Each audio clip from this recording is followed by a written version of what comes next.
The anti-healthcare reform forces have been grabbing all the headlines recently. Pro-healthcare reform forces are also spending lots of money and doing lots of organizing, trying to bring attention to their side of the debate.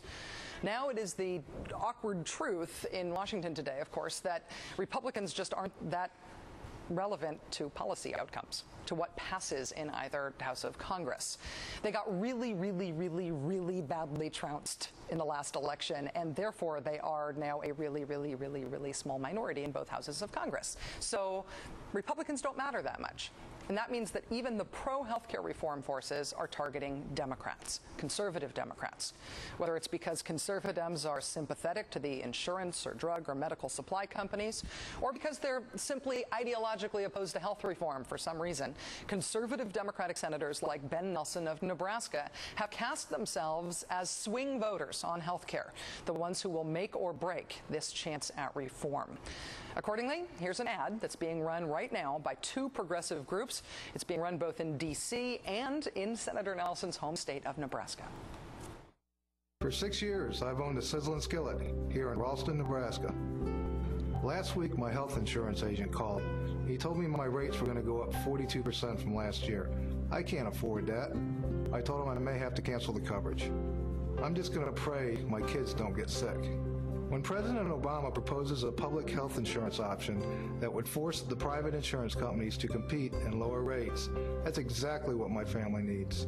Now I hear that Ben Nelson, the senator that I voted for, is leading the charge to delay health reform this summer.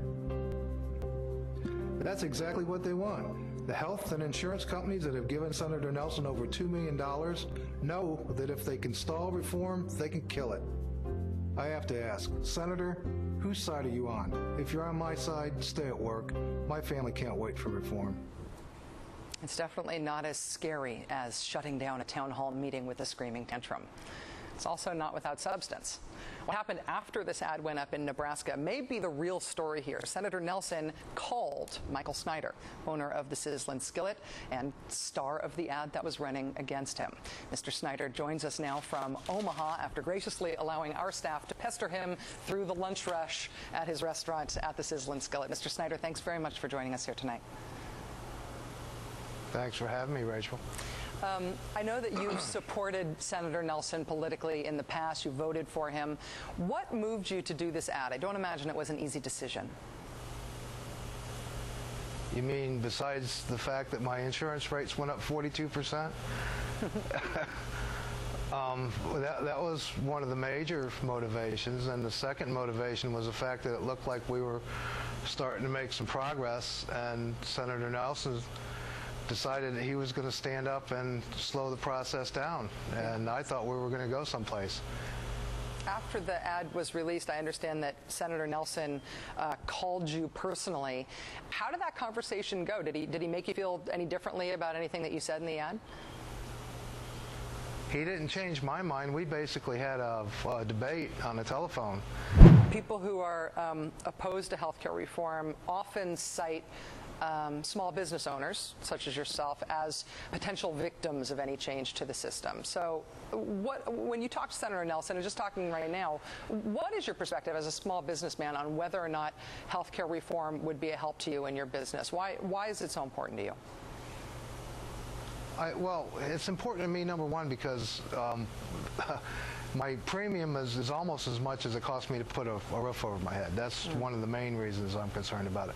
Number two, as a small business person, that argument just doesn't make any sense to me, because if healthcare costs come down, it's going to benefit small business people. It has to. And it's actually, if they come down, smaller businesses are going to be able to offer healthcare to their employees. So, you know, that's a fake argument. Yeah, and I think what you just articulated there is the big idea and just punctured a lot of people's balloons with the myths that they've been hearing about this. Let me just ask you one last thing about how this has all gone down. After the ad ran, and presumably after Senator Nelson spoke to you, he put out a statement that said, if this is an indication of the politics going into August, healthcare reform might be dead by the end of August.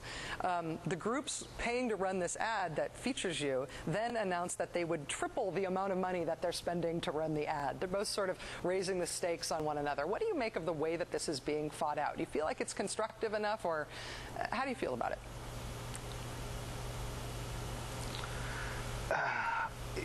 I'll tell you exactly how I feel about it. I think my position represents the Democratic wing of the Democratic Party.